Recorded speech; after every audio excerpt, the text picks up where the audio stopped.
Bismillahirrahmanirrahim. Welcome to the third video lecture on the managerial accounting.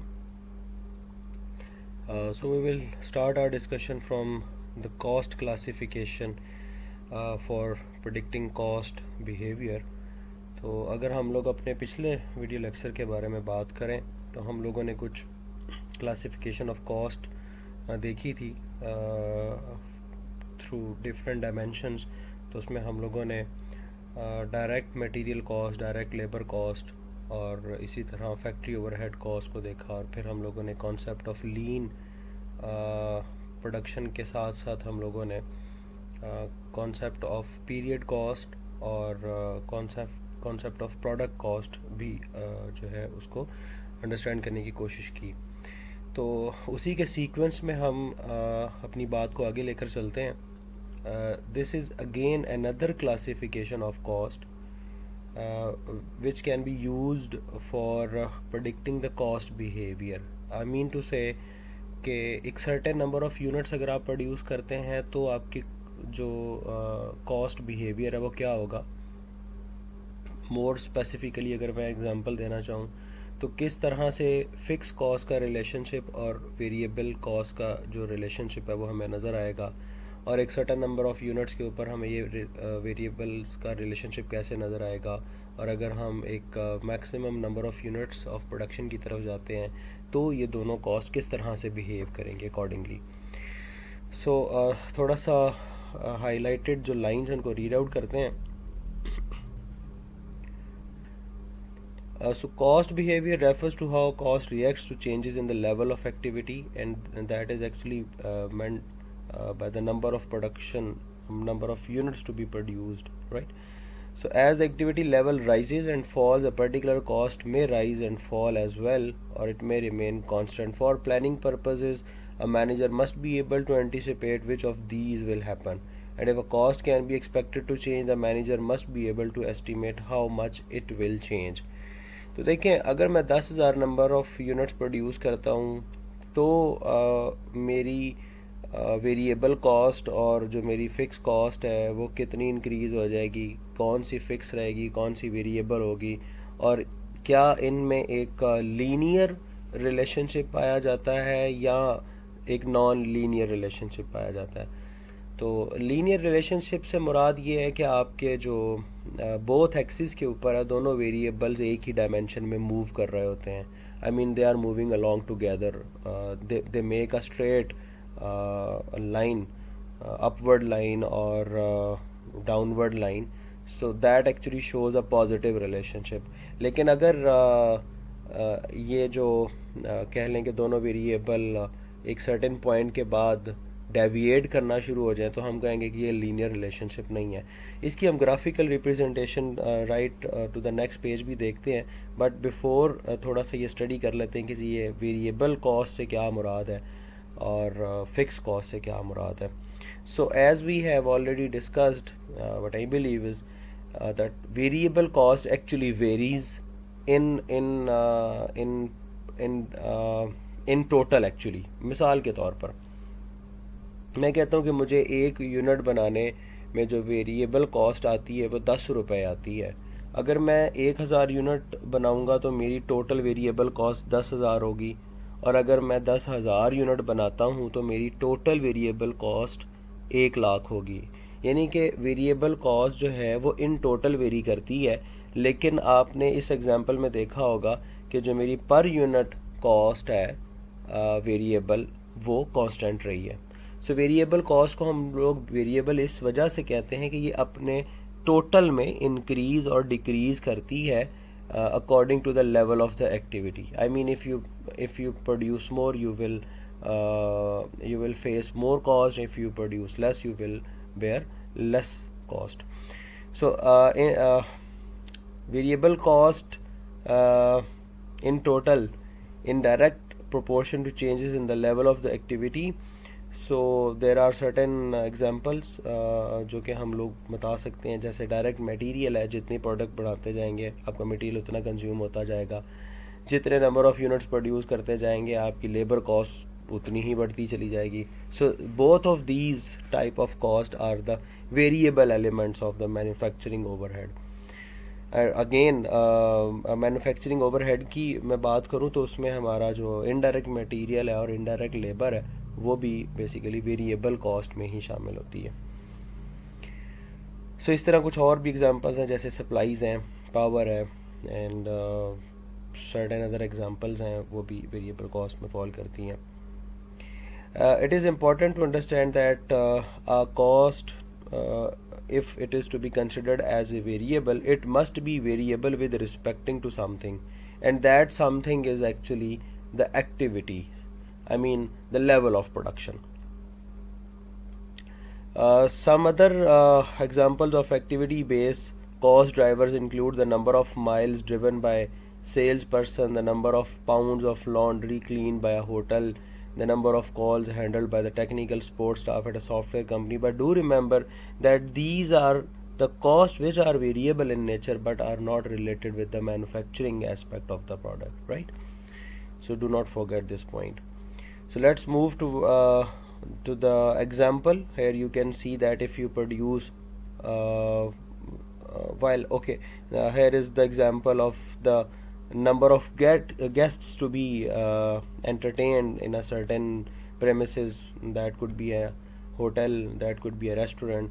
If you facilitate 250 number of guests and the per guest जो meal cost है वो $30 है, तो आपको total cost of मील जो है वो $7,500 बेयर करनी पड़ेगी. और अगर वो 500 गेस्ट हैं तो आपको 15,000 बेयर करनी पड़ेगी, and it will move on. तो ये आप देखेंगे कि टोटल कॉस्ट जो है वो नंबर ऑफ गेस्ट को सर्व करने के साथ साथ बढ़ती चली जा रही है. तो अगर मैं रिवर्स रिलेशनशिप में देखूँ तो ये कम होती चली जा रही है. यानी कि अगर मैं 1000 को सर्व करता हूँ तो 30,000 कॉस्ट आएगी, 750 को सर्व करता हूँ तो 22,500 कॉस्ट आएगी. So this is actually a variable segment of the cost of manufacturing. So while total variable cost changes as the activity level change, it is important to note that a variable cost is constant if expressed on a per unit basis. ठीक है, तो यहाँ आप देखेंगे कि per unit ये जो cost है वो फिक्स रह रही है. इसको वेरिएबल कहा ही इस वजह से जाता है कि ये इन टोटल वेरी करती है.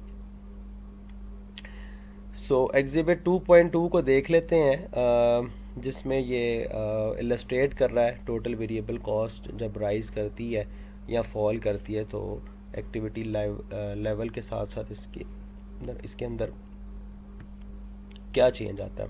You can see that if you produce more and more number of units, or if you are serving more and more number of guests, the cost will rise in total. Okay ji, so the second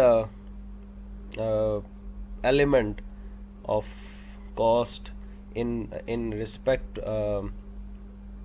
to the cost behavior is the fixed cost. और नाम से जाहिर है कि ये fix रहती है in total. जिस तरह variable cost in total very करती है, फिक्स कॉस्ट जो है वो इन टोटल फिक्स रहती है. बट यस, अगर मैं मेरी टोटल फिक्स कॉस्ट 1 लाख है तो मैं 5000 यूनिट प्रोड्यूस करता हूँ तो मुझे पर यूनिट जो फिक्स कॉस्ट बेयर करनी पड़ेगी वो 20 होगी. ये मीन टू से मेरे एक यूनिट जो यूनिट ऑफ प्रोडक्शन है उसको $20 रुपीज़ जो हैं या $20 कह लें, वो उसे एज अ कॉस्ट हैंडल करने पड़ेंगे. ठीक है. सो अगर मैं फॉर एग्ज़ाम्पल 10,000 यूनिट प्रोड्यूस करता हूँ तो मेरी यही फ़िक्स कॉस्ट पर यूनिट मज़ीद डिवाइड होके डिक्रीज़ हो जाएगी. बट अगेन फ़िक्स इस वजह से कहते हैं कि ये इन टोटल फ़िक्स रहती है. So it is a cost that remains constant in total regardless of changes in the level of activity. Examples of fixed cost include straight line depreciation on the machines which are being used for the production purposes, or the straight line depreciation method if you applied on the building. But again it will be depend on कि कौन सी depreciation है जिसको हम लोग manufacturing cost का हिस्सा बनाएंगे और कौन सी डेप्रिसिएशन कॉस्ट है मैन्युफैक्चरिंग का हिस्सा नहीं बनाएंगे. सो इसी तरह से इंश्योरेंस है, प्रॉपर्टी टैक्सेस हैं, रेंट है, सुपरवाइजरी सैलरीज़ हैं, एडमिनिस्ट्रेटिव सैलरीज़ हैं, एडवर्टाइजिंग है, तो ये सारी आपकी फ़िक्स कॉस्ट में शुमार होंगी। ठीक है जी। तो दूसरी बात जो मैं जिसकी तरफ आपको ध्यान दिलवाना चाह रहा था वो ये कि पर यूनिट ये डिक्रीज़ होती चली जाती है, और मोस्ट ऑफ द केसेस जब आपके मैन्युफैक्चरिंग यूनिट्स अपने प्रोडक्शन ऑर्डर लेते हैं तो उनका आपने देखा होगा कि अगर आप ज़्यादा तादाद बढ़ाते चले जाएं तो आपको पर यूनिट कॉस्ट कम वो चार्ज करते हैं। उसके पीछे रीज़न ही ये होती है कि फ़िक्स कॉस्ट जो है वो पर यूनिट रिड्यूस होना शुरू हो जाती है। सो एग्जिबिट 2-2 में यहाँ पर उसने हमें एक स्ट्रेट लाइन से एक्सप्रेस कर दिया है कि ये जो कॉस्ट है वो चेंज नहीं होगी whatever the level of the activity is, right. So that's why we will call this kind of cost as fixed cost. Okay ji, here are some more important lines. Because total fixed costs remain constant for large variation in the level of the activity, the average fixed cost per unit becomes progressively smaller as the level of the activity increases, as I already told. For planning purposes, some other dimensions of cost must be considered, and that particularly fixed cost can be viewed as either committed or discretionary, right. So ये दोनों क्या होती हैं इसको one by one देखते हैं। Committed cost जो fix cost है वो बेसिकली रिप्रेजेंट करती है ऑर्गेनाइजेशन की ऐसी इन्वेस्टमेंट्स को जो कि मल्टी ईयर प्लानिंग के साथ उसका ताल्लुक़ है, या आप यूँ कह लें कि ओवर द ईयर वो कॉस्ट चेंज नहीं होती। यूँ कह लें कि शॉर्टर रन में 2 महीने में, 4-6 महीने में, 1 साल में उसमें कोई सिग्निफिकेंट रिडक्शन हमें देखने को नहीं मिलता, वो फिक्स ही रहती है। फॉर एग्जांपल आपकी बिल्डिंग है, आपने उसको स्ट्रेट लाइन मेथड अप्लाई कर दी है and that is a committed cost, वो अगले 5 साल सेम रहनी है, उसमें कोई तब्दीली नहीं आनी। लेकिन ये जो डिस्क्रिशनरी फिक्स कॉस्ट है इसे हम ऑफन रेफर्ड भी करते हैं as managed fix cost. Basically manage इसलिए कह सकते हैं कि इन द शॉर्टर रन इसमें तब्दीली लाई जा सकती है because of your business plan, because of your business decision, और it could change based on your way out, जैसे आप बिजनेस को लेकर चल रहे हैं। और ये बेसिकली आपके जो डिसीजंस हैं उनकी वजह से या तो राइज करती है या डिक्रीज़ करती है। इसकी कुछ एग्जांपल्स अगर हम लोग देखें तो कुछ एडवर्टाइजिंग एक्सपेंसेस हैं। इस साल कंपनी ने एडवर्टाइजिंग पहले 2 साल लाइकवाइज इतना बजट रखा हुआ, और उससे अगले साल, अगले 3 सालों में वो ग्रेजुअली डिक्रीज़ करेंगे। तो अगेन फिक्स कॉस्ट बेयर, तो ये एडवर्टाइजिंग कॉस्ट बेयर तो करनी पड़नी है, लेकिन इन द लॉन्गर रन ये रिड्यूस हो जाएगी। उसकी वजह यह है कि अगर आपकी ब्रांडिंग पोजीशन बहुत अच्छी हो जाती है, you do not need more कि आप एडवर्टाइज़ करें। इसी तरह रिसर्च है, आपके पहले 3-4 सालों में अगर आप प्रोडक्ट बनाने की कोशिश कर रहे हैं तो आपकी रिसर्च कॉस्ट बहुत ज़्यादा आएगी, लेकिन अगर वो प्रोडक्ट फाइनल प्रोडक्ट की शक्ल इख्तियार कर जाती है और मार्केट में क्लिक कर जाती है तो उसके ऊपर रिसर्च चलती तो रहेगी, लेकिन आने वाले सालों में वो एक माइनर एक्सपेंसेस बेयर करने पड़ेंगे रिसर्च पर्सपेक्टिव से। इसी तरह पब्लिक रिलेशंस बनाने पर जो कंपनीज को कॉस्ट बेयर करनी पड़ती हैं वो भी इन द शॉर्टर रन उसमें हमें वेरिएशंस देखने को मिल सकती हैं। तो बट अगेन मैं ये कहूँगा कि it all depends how the managers considered these cost, ठीक है, वो इसको मैनेज फिक्स लेकर चलते हैं या वो उसको कमिटेड फिक्स लेकर चलते हैं। ओके जी, the next concept is the linearity assumption and the relevant range.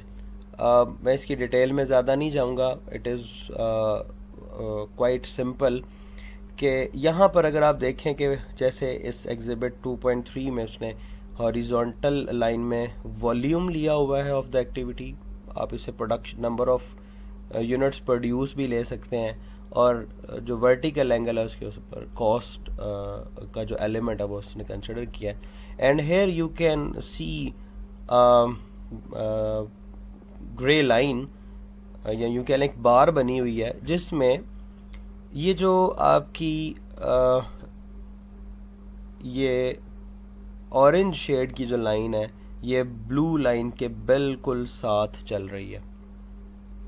I mean they are overlapping each other. लेकिन अगर इस पॉइंट से हम पीछे की जानिब देखें या इस पॉइंट से आगे की जानिब देखें तो यहाँ पर इन दोनों लाइंस का बिहेवियर मुख्तलिफ है। यहाँ पर दोनों लाइंस का बिहेवियर मुख्तलिफ है। तो यूजुअली जो मैनेजर्स हैं वो कोशिश ये करते हैं कि अपने लेवल ऑफ जो प्रोडक्टिंग एक्टिविटीज़ हैं उनको इस तरह से डिज़ाइन करें कि आपकी जो कॉस्ट ऑफ प्रोडक्शन है वो एक लीनियर रिलेशनशिप में रहे आपकी एक्टिविटी के पर्सपेक्टिव से। देखें, अगर आप बहुत कम प्रोड्यूस करेंगे तो जो आपका फिक्स कॉस्ट का पोर्शन है वो उतना कम डिवाइड होगा और आपकी पर यूनिट कॉस्ट उतनी ज़्यादा आएगी। और अगर आप एक हद से ज़्यादा प्रोड्यूस करना शुरू हो जाते हैं तो आपको अपने लेबर को डबल शिफ्ट में काम करवाना पड़ेगा और डबल शिफ्ट में काम करवाने के लिए आपको उससे प्रीमियम सैलरीज पे करनी पड़ेंगी। और अगर मशीनों की जो कैपेसिटी है वो 24 आवर्स में उन्हें 12 आवर्स चलाना चाहिए, 12 आवर्स उन्हें रेस्ट देना चाहिए, अगर आप उन्हें 18 आवर्स अ डे चलाना शुरू कर देंगे तो उनकी डेप्रिसिएशन और मेंटेनेंस कॉस्ट बहुत बढ़ना शुरू हो जाएगी। तो यूँ कह लें कि वो जो फिक्स कॉस्ट है वो एक सर्टेन लेवल ऑफ प्रोडक्शन की वजह को क्रॉस करने की वजह से बहुत ज़्यादा बढ़ना शुरू हो जाएगी, तो अभी ओवरऑल कॉस्ट बढ़ जाएगी। और अगर एक सर्टेन लेवल ऑफ प्रोडक्शन को अचीव नहीं करेंगे तो उससे नीचे रहने की अगर कोशिश करेंगे तो वहाँ पर हमारी फ़िक्स कॉस्ट एक बेटर प्रोपोर्शन में डिवाइड नहीं होगी। सो ये जो रेलेवेंट रेंज है प्रेफरेबली मैनेजर्स जो होते हैं जिनका ताल्लुक मैन्युफैक्चरिंग के साथ है या जो सुपरवाइजर्स हैं या यूँ कह लें कि वो लोग जो मैन्युफैक्चरिंग यूनिट के साथ इन कोलैबोरेशन काम कर रहे हैं और ऑर्डर्स ले रहे हैं, तो उनकी कोशिश ये होती है कि वो उतने ही नंबर ऑफ़ यूनिट्स का ऑर्डर ले सकें जिनमें उनकी ये जो रेलेवेंट रेंज है ये एग्जिस्ट करती रहे और उनके जो proportions to of variable cost to the fix cost है वो सेम रहे। I hope you people get this idea, right. यहाँ पर एक एग्जांपल है, इसको थोड़ा सा स्टडी कर लेते हैं, थोड़ा सा आइडिया आपका मज़ीद क्लियर हो जाएगा। The concept of the relevant range is important in understanding fix cost. For example, suppose the Mayo Clinic rents a machine for 20,000 per month that test blood samples for the presence of leukaemia cells. ये कोई एक किस्म का test है और अगर उस machine से आप टेस्ट करवाना चाहते हैं अपने पेशेंट्स के तो उसको आपको उसका $20,000 पर मंथ रेंट देना पड़ेगा। और सपोज़ करते हैं कि जो कैपेसिटी ऑफ डायग्नोसिस है उस मशीन के पर मंथ वो 3,000 टेस्ट है, ठीक है। ओके फाइन, आपने $20,000 पे कर दिया और आपने 3,000 टेस्ट कंडक्ट की है, तो आपकी पर टेस्ट जो वो कॉस्ट आई है वो अराउंड 6.33 आई है, राइट। एक अजम्पशन देते हैं जी, rent for the diagnostic machine is 20,000 per month is only valid within the relevant range. यानी कि अगर आपने इतने टेस्ट करने हैं तो ऑब्वियसली, लेकिन अगर आपकी कैपेसिटी सपोज करें कि ये आपके पास नंबर ऑफ़ कस्टमर ज़्यादा आना शुरू हो गए और आप कहते हैं कि जनाब हमारे पास तो 4,000 की डिमांड आ गई है। अब उस सूरत में देखें, आप एक और मशीन अगर रेंट पर लेते हैं तो आपको रेंट तो उसका भी 20,000 देना पड़ेगा, लेकिन अब आप उस मशीन को फुली ऑक्यूपाई नहीं कर रहे, आप उसे फुली कंज्यूम नहीं कर रहे उसके रेंटल पर्सपेक्टिव में। और अगर आप 5,000 टेस्ट कर रहे हैं तो देखें अब आपने 40,000 पर मंथ दो मशीनों का पे किया है और आपने 5,000 लेट सपोज टेस्ट कंडक्ट किए हैं, तो आपकी देखें पर यूनिट या यूँ कह लें कि पर टेस्ट जो कॉस्ट है वो 8.0 पर चली गई है। So it would be difficult to rent half of a diagnostic machine. ज़ाहिर बात है इतनी मशीन, आधी मशीन तो नहीं ली जा सकती। तो आप या तो क्या करेंगे कि या तो अपने नंबर ऑफ़ टेस्ट को इंक्रीज़ नहीं होने देंगे और आप इससे ज़्यादा पेशेंट हैंडल नहीं करेंगे बिकॉज आपकी ओवरऑल कॉस्ट बढ़ रही है, या आप अपनी एडवर्टाइजमेंट और अपने दीगर चैनल्स को यूज़ करते हुए अपने इस लेवल को अटेन करेंगे ताकि 3000 के साथ 3000 टेस्ट आप और कंडक्ट करें और आपकी पर जो टेस्ट कॉस्ट है वो इंक्रीज़ ना कर जाए। सो ये फ़िक्स कॉस्ट और उसकी रेलेवेंट रेंजेस का एक रिलेशनशिप है, आप इसे बेटर अंडरस्टैंड अप कर सकते हैं। Okay ji, there is a summary chart about the variable cost and the fixed cost. In total, variable cost obviously increase or decrease as the level of activity increases or decreases. Fixed cost in total remains unchanged whatever the level of the activity is. But yes, if we talk about per unit, the variable cost remains the same, but fixed cost decreases if the number of units produced increases, and it will increases if the number of unit produced decreases. So ये बड़ा 2/2 की एक अच्छी matrix है जिसे understand करना आप लोगों के लिए काफ़ी आसान होगा। जिस तरह भी हम लोगों ने ऊपर एक मिसाल हमने जो एक मिसाल देखी है कि नंबर ऑफ़ टेस्ट बढ़ाने से आपकी ओवरऑल कॉस्ट जो है या तो बढ़ रही है या कम हो रही है, तो उसी तरह हम लोग ये लेबर कॉस्ट को भी कंसिडर करते हैं। तो अगेन सेम क्राइटेरिया है, आप इसे ख़ुद से पढ़ सकते हैं, इसमें समझने में आपको किसी भी तरह की दिक्कत पेश नहीं आएगी। ओके जी, ये जो अभी हम लोग कॉस्ट बिहेवियर पढ़ रहे हैं, इसका एक तीसरा एलिमेंट जो है जिसके बारे में हम कुछ क्वेश्चन आंसरिंग पहले भी कर चुके हैं, that is the mix cost. नाम से ही जाहिर है कि ये एक ऐसी कॉस्ट है जिसका एक हिस्सा अपनी नेचर में फ़िक्स है, उसके वो ना इंक्रीज़ करता है इन टोटल, ना डिक्रीज़ करता है in total, whatever the level of activity is। लेकिन उसका जो दूसरा हिस्सा है जो कि वेरिएबल फॉर्म रखता है, वो इंक्रीज़ करता है अगर लेवल ऑफ एक्टिविटी इंक्रीज़ करते हैं और डिक्रीज़ करता है अगर लेवल ऑफ एक्टिविटी डिक्रीज़ करते हैं। तो इसकी एक बड़ी सादी सी मिसाल मैं आपको दे देता हूँ कि देखें, हमारे बहुत सारे प्रोडक्शन के रिलेटेड एम्प्लॉयज़ ऐसे भी होते हैं कि जिन्हें हम लोगों ने फ़िक्स सैलरी पे करनी ही होती है, अगर हम प्रोडक्शन कर रहे हैं उस सूरत में भी, और अगर हम प्रोडक्शन नहीं कर रहे हैं तो उस सूरत में भी। लेट सपोज एक एम्प्लॉई है, उसकी 10,000 फिक्स सैलरी है, और अगर वो नंबर ऑफ़ यूनिट्स अपनी जो डिफ़ाइंड टारगेट है उससे ज़्यादा प्रोड्यूस करता चला जाएगा तो उसको पर यूनिट कमीशन उसका मिलता चला जाएगा। तो जो जितना ज़्यादा प्रोड्यूस करेगा उसको ज़ाहिर बात है सैलरी अपनी बेसिक से उतनी ज़्यादा मिलेगी। तो हम यूँ कह सकते हैं कि वो जो 10,000 है वो fix portion of the salary है, और जो कमीशन है वो एक वेरिएबल पोर्शन है, और वो बेस करता है लेवल ऑफ एक्टिविटी के ऊपर। इसी तरह हम लोगों ने लास्ट टाइम एक एग्जांपल कंसिडर की थी कि आपके जो यूटिलिटी एक्सपेंसेस हैं उनका लाइन रेंट फिक्स होता है, आप इलेक्ट्रिसिटी कंज्यूम करें प्रोडक्शन के लिए या ना करें, आपको उसका एक फ़िक्स रेंट आएगा ही आएगा। हाँ, अगर आप प्रोडक्शन करते हैं और इलेक्ट्रिसिटी कंज्यूम करते हैं तो जितनी पर मंथ आप कंज्यूम करेंगे आपका utility expense related to the electricity उतना ज़्यादा इंक्रीज़ करता चला जाएगा। सो उसका जो लाइन रेंट है वो अपनी नेचर में एक फ़िक्स पोर्शन रखता है, और जो कंज्यूम करने की वजह से बिल ज़्यादा आता है वो वेरिएबल कॉस्ट कहलाएगी। सो इस तरह के एक्सपेंसेस को हम लोग या इस तरह की कॉस्ट को हम लोग मिक्स कॉस्ट कहते हैं, which contains both variable and fix element. इसको मैं हाईलाइट भी कर देता हूँ ताकि ये बात याद रहे।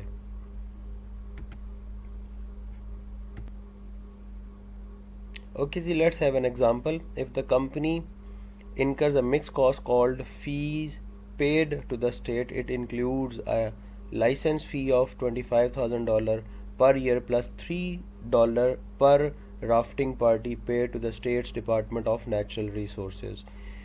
Okay, how the cost will behave. If the company runs 1000 rafting parties this year, then the total fee paid to the state would be 28,000, made up of 25,000 in fixed cost plus 3,000 in variable cost. And the exhibit 2.6 depicts the same behavior. ठीक है, तो जिस तरह वो rafting बढ़ती चली जाएगी, वो उनकी जो फिक्स कॉस्ट है वो उसका एक उसके बाद जो वेरिएबल पोर्शन है वो बढ़ता चला जाएगा.